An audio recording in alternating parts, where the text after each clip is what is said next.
Στο Ομοσπονδιακό Μουσείο Στρατιωτικής Ιστορίας των Γερμανικών Ενόπλων Δυνάμεων θα μεταφερθεί για 2 χρόνια η αγχώνη με την οποία απαγχωνίστηκαν 15 φλωρινιώτες τον Αύγουστο του 1943. Το ιστορικό αυτό κοιμήλιο του Δεύτερου Παγκοσμίου Πολέμου ανήκει στην κατοχή του Συλλόγου Αριστοτέλης και η αποστολή του στη Γερμανία γίνεται με τη συνεργασία της Νομαρχίας Φλόρινας και των Υπουργείων Εξωτερικών και Πολιτισμού. Ιστορικές μνήμες ξυπνούν στο νομό Φλόρινας, καθώς ένα από τα σημαντικότερα κοιμήλια του Δευτέρου Παγκοσμίου Πολέμου θα αποσταλεί στη μόνιμη έκθεση του Ομοσπονδιακού Μουσείου Στρατιωτικής Ιστορίας των Γερμανικών Ενόπλων Δυνάμεων στη Δρέσδη.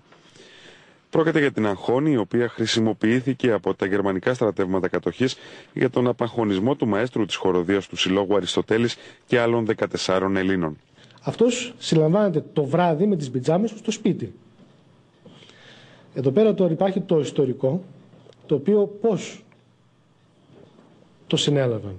Η αγχώνη βρίσκεται στην κατοχή του Αριστοτέλη. Έπειτα όμως από πρωτοβουλία της Νομαρχίας και σε συνεννόηση με το Υπουργείο Εξωτερικών θα δοθεί αρχικά μαζί με συνοδευτικό ιστορικό υλικό στο Υπουργείο Πολιτισμού και έπειτα θα πάρει το δρόμο για τη Γερμανία. Η φωτογραφία αυτή φαίνεται ότι έχει παραδοθεί σύμφωνα με τον Σπύρο Μελετζή, τον φωτογράφο της Εθνικής Αντίστασης, σε αυτόν από μέλη της Αντιστασιακής Οργάνωσης Εθνική Αλληλεγγύη το 1945. Στο σημείο αυτό, έξω από το χωριό Κλαδοράχη, απαγχωνίστηκαν οι 15 Έλληνες στις 9 Αυγούστου του 1943. Στο χώρο υπάρχει σήμερα μνημείο για να θυμίζει σε όλους την ηρωική τους θυσία.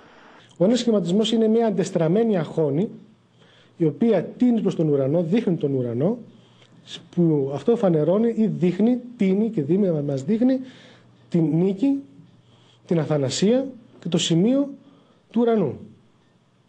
Ο δεύτερος σχηματισμός αναφέρει μια πλάκα, η οποία αναφέρονται όλα τα ονόματα. Το ιστορικό αυτό κοιμήλιο θα παραμείνει στη Γερμανία για 1 διετία και έπειτα θα επιστρέψει ξανά στη Φλόρινα.